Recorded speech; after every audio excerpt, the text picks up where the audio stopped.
Bonjour, merci de nous rejoindre à la une de l'actualité. L'élection locale du 23 novembre prochain, encore quelques jours pour convaincre. Les partis politiques sont actuellement en campagne aux quatre coins du pays.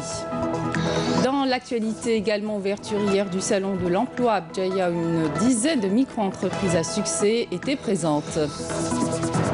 On ira à Territ à la fin du journal pour une escapade musicale qui donne à entendre 3 styles de musique à découvrir à la fin du journal. Bienvenue à tous. Poursuite des débats aujourd'hui à l'Assemblée populaire nationale en plénière autour du projet de loi de finances 2018. Le projet de loi qui a été présenté hier par le ministre des Finances, Abdelrahman Raouia. Le général de corps d'armée Ahmed Gaïd Salah, vice-ministre de la Défense nationale, chef d'état-major de l'armée nationale populaire, effectuera à partir de demain, 14 novembre, une visite de travail et d'inspection en 2e région militaire à Oran. Le général de corps d'armée supervisera un exercice naval de tir avec missiles surface-surface au niveau de la façade maritime ouest et tiendra des réunions d'orientation avec les cadres, les personnels de la région. L'Algérie abrite les 13 et 14 novembre des travaux du séminaire multinational portant sur les initiatives réglementaires des gestions de la menace aérienne non militaire dont l'organisation a été confiée au commandement de la défense aérienne du territoire. Ceci dans le cadre de la mise en œuvre du plan d'action des activités de coopération militaire multilatérale à l'initiative 5+5. Défense pour l'année 2017, adoptée par les ministres de la Défense des pays membres de l'initiative et conformément aux instructions du général de corps d'armée, vice-ministre de la Défense nationale, chef d'état-major de l'armée nationale populaire.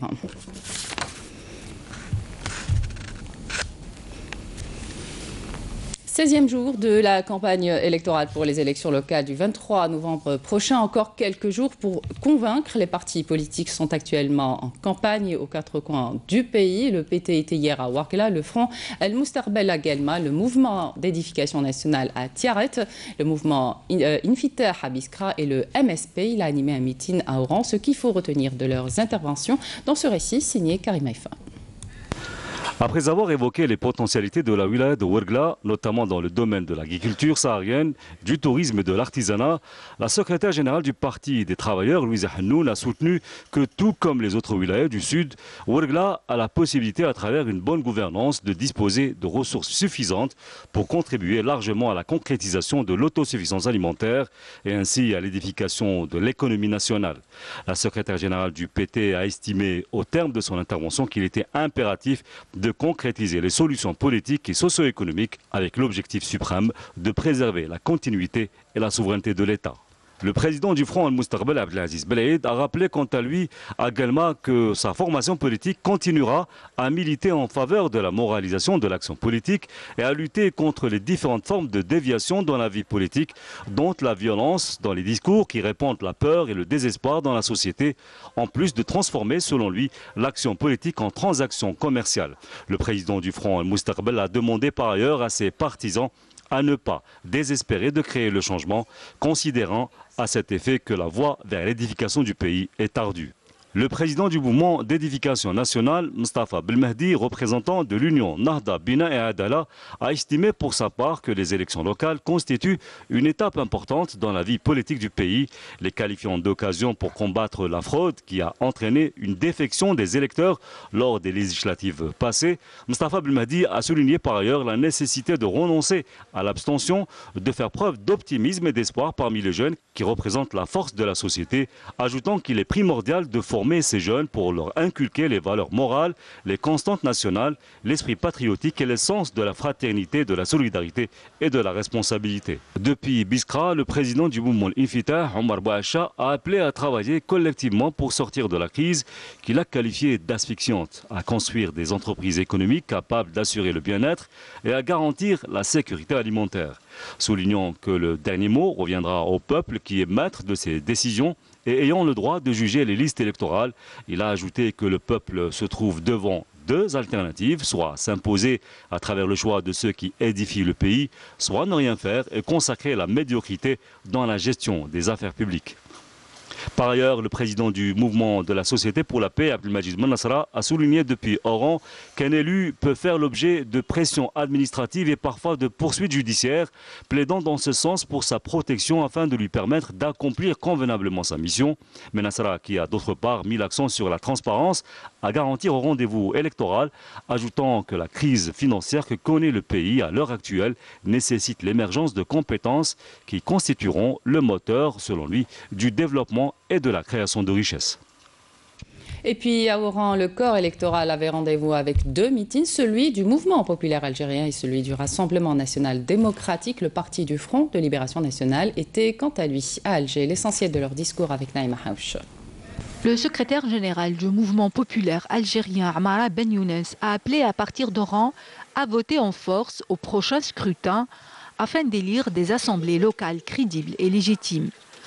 En démocratie, la solution c'est l'urne, a clamé Ben Younes, qui a insisté sur la notion de décentralisation tout en drainant ses sympathisants à travailler plus afin de relever le niveau économique du pays. Le secrétaire général du Rassemblement national démocratique a souligné à Oran que son parti œuvre à la concrétisation de la décentralisation. Ahmedou Yahya a mis en avant le rôle et mission des assemblées populaires et leurs répercussions sur la vie des citoyens. Le secrétaire général du RND a appelé l'assistance à s'impliquer dans l'édification de l'Algérie et à la préservation des acquis enregistrés. Le secrétaire général du parti du Front de libération nationale a clamé lors d'un meeting animé à Alger que le FLN est la première force politique du pays. Djamel Ould Abbas a rappelé à cette occasion que son parti a toujours défendu les droits de la femme, prônant ainsi la parité au sein du Parlement. Et si nous devons gagner les élections, cela sera grâce à vous, dira Ould Abbas. On reste dans le processus démocratique pour parler d'une structure d'organisation sociale ancestrale qui existe encore dans certains villages de l'Algérie, Tajmat ou El Arch. Pour en savoir plus sur le fonctionnement de cette organisation sociopolitique, nous sommes partis à la rencontre de villageois dans les Aurès. Manel Boutouaba. Nous sommes ici, au cœur des Aurès, où le système des Arches est toujours en vigueur. Leurs chefs sont consultés et ont leur mot à dire dans tout ce qui concerne la vie des habitants. En cette période de campagne électorale, ce sont eux qui ont dressé les listes des candidats aux élections locales.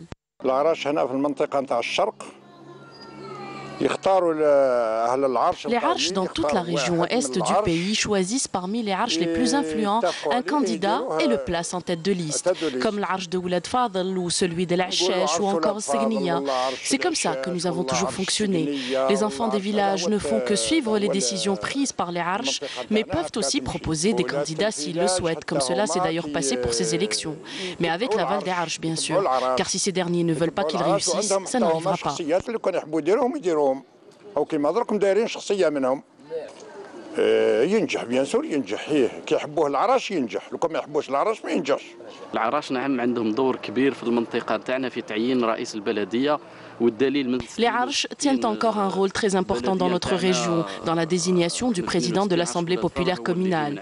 Par exemple, c'est Arch Oulad Fadl qui gère notre commune depuis de longues années, car c'est le plus grand et le plus influent.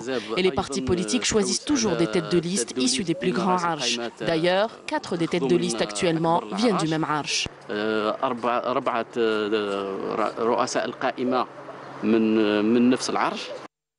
Les Arches ont donc la main mise sur l'opinion publique dans cette région, chose que les plus jeunes et les plus instruits rejettent, revendiquant leur droit d'exercer leur libre arbitre en choisissant leurs élus de façon démocratique.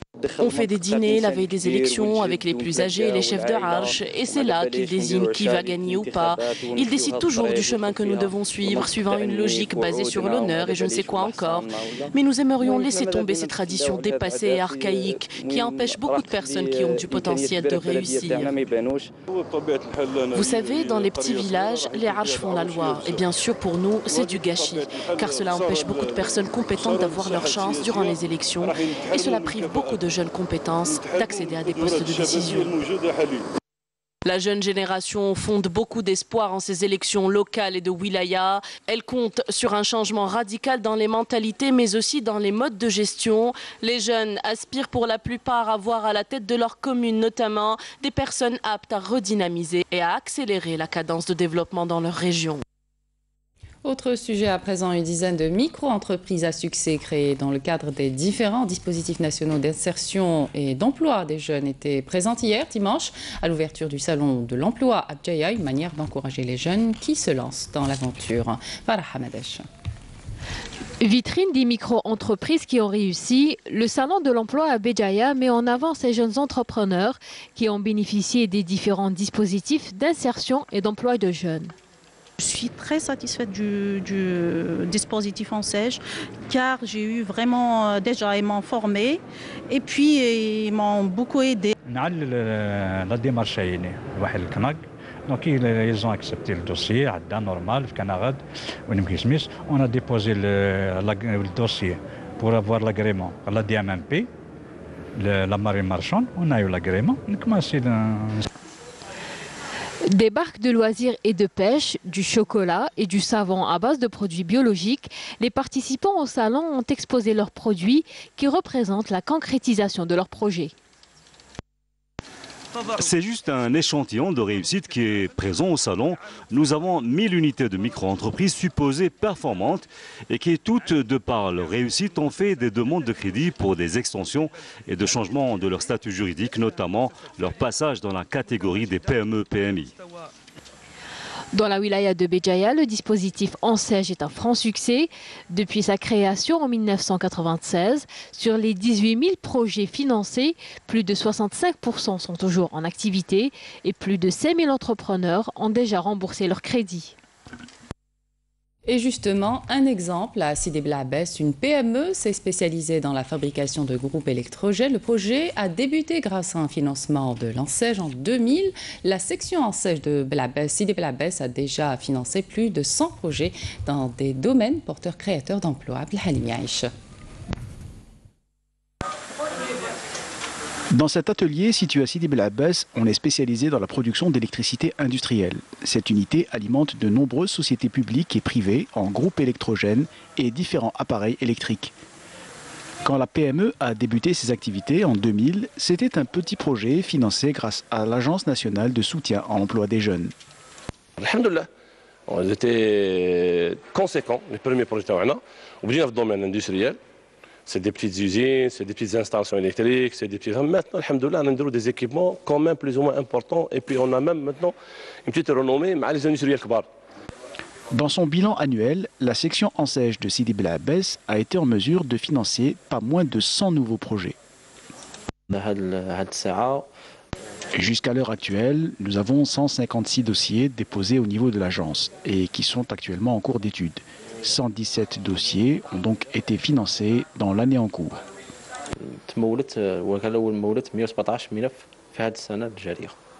L'Ensej poursuit donc son objectif, celui de soutenir des sociétés productives créatrices d'emplois qui répondent aux besoins et spécificités du tissu économique régional de Sidi Bel Abbès. 12 quartiers de la capitale ont été débarrassés des branchements anarchiques de câbles électriques au grand bonheur des habitants, longtemps pénalisés par ces câbles tendus à leur balcon. Hassiba Abdallah. Longtemps découverts, suspendus d'un bâtiment ou d'un poteau à un autre, les câbles électriques ont toujours fait partie du décor de la capitale. Une image pas du tout esthétique pour une ville comme Alger. Et c'est pour cette raison que les services de la wilaya ont pris la décision d'enfuir ces fils électriques. On est content, nous, pour aller monter une ville comme Alger. Hein. Il faut une dose de courage. Hein. Il fallait le faire bien avant, mais bon, on est en retard, mais c'est toujours ça. C'est une bonne initiative. C'est pour la sécurité C'est pour la sécurité du citoyen, puis ça éviterait les coupures électriques répétées. Enterrés, les fils électriques seront ainsi invisibles aux citoyens. Les agents d'entretien, eux, interviendront au niveau de ce coffret électrique. Quant à l'opération d'enfouissement des câbles, elle se fera au fur et à mesure, étape par étape. Cette initiative a coûté à la wilaya environ 500 millions de dinars en coordination avec la société de distribution de l'électricité d'Alger.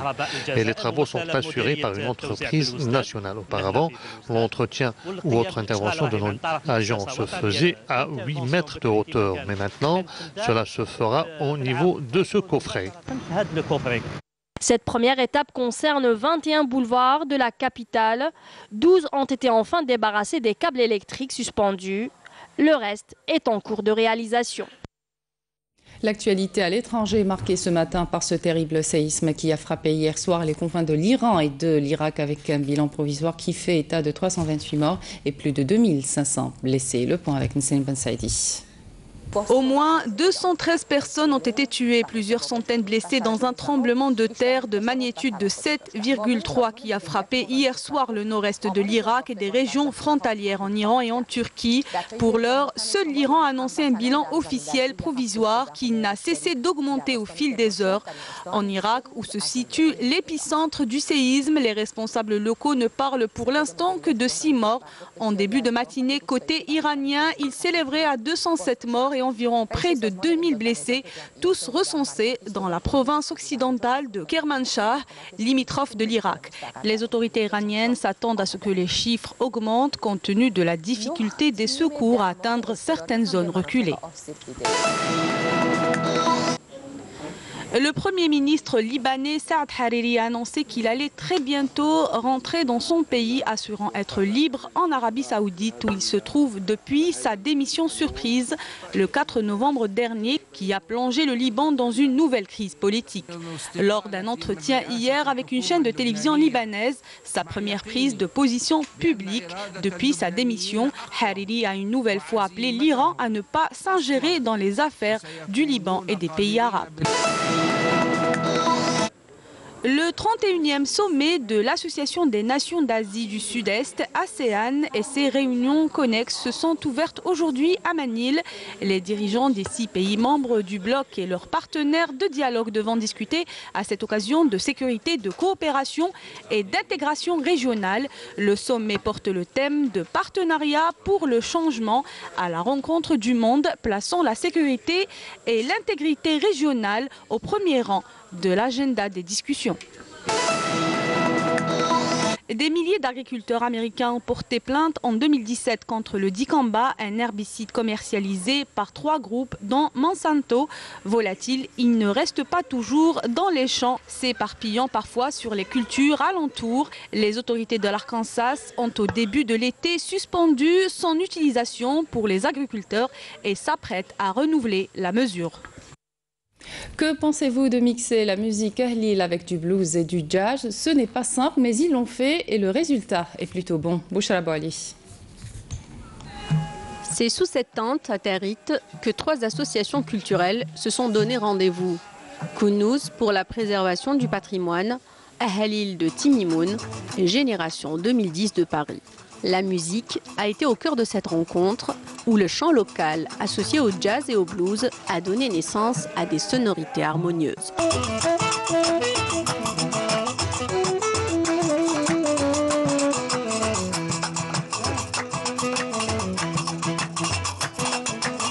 L'objectif de cet événement est de créer des relations et des ponts entre les personnes à travers la musique. Il s'agit d'un échange culturel à travers la musique, notre musique du Sud et la musique universelle. On essaye de mélanger du coup les différents styles musicaux. On apprend à se connaître mutuellement, à connaître nos cultures. Et je pense que pour chacun d'entre nous, c'est l'occasion d'apprendre à connaître les différents peuples et les différentes traditions de chacun de nos pays. La musique comme langage universel pour échanger et apprendre à connaître l'autre, c'est la philosophie qu'ont adoptée toutes ces personnes, parmi elles Angela. Séduite par notre riche patrimoine, notamment musical, cette Française a même appris à interpréter une chanson bien chez nous. الشيخة من بوزيان في أركراني ختني تتفاجأ المهان يا ضياني تخربنا بالهدنان بسم الله نبدا واجب في اوكس الدار ونوصل لبدا.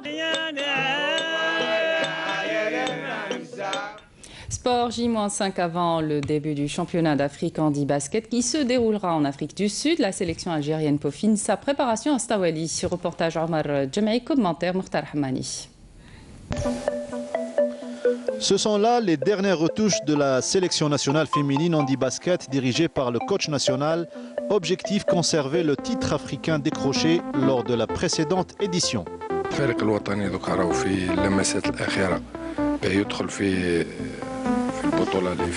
Nous opérons les derniers réglages à 5 jours de la compétition africaine prévue à partir du 18 de ce mois. Nous sommes prêts physiquement et mentalement et Inch'Allah, on fera sensation.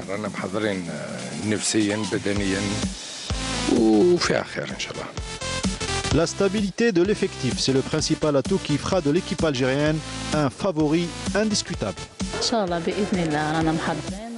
On s'est bien préparé pour conserver le titre africain.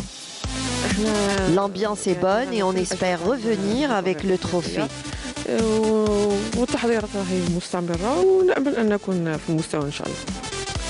Même son de cloche chez la capitaine d'équipe qui affiche son ambition et sa volonté de revenir avec le trophée africain. On va se déplacer dans la peau du favori. Il faut qu'on soit au rendez-vous et faire en sorte de représenter dignement le pays. في الموعد وان شاء الله نحققوا هذا. احنا رانا رايحين باش نحققوا هذه البطوله الافريقيه، ماناش رايحين كما يقولوا للنزهه كما يقولوا ابناء نوفمبر، ما يتهزموش في نوفمبر. Et puis sachez que le départ de la sélection algérienne est prévu pour le 17 novembre. C'est la fin de cette édition. Merci de votre attention. Tout de suite, les prévisions météo avec Amel Laribi. Ce soir, retrouvez Zohel Pendebret pour le 19h. À demain.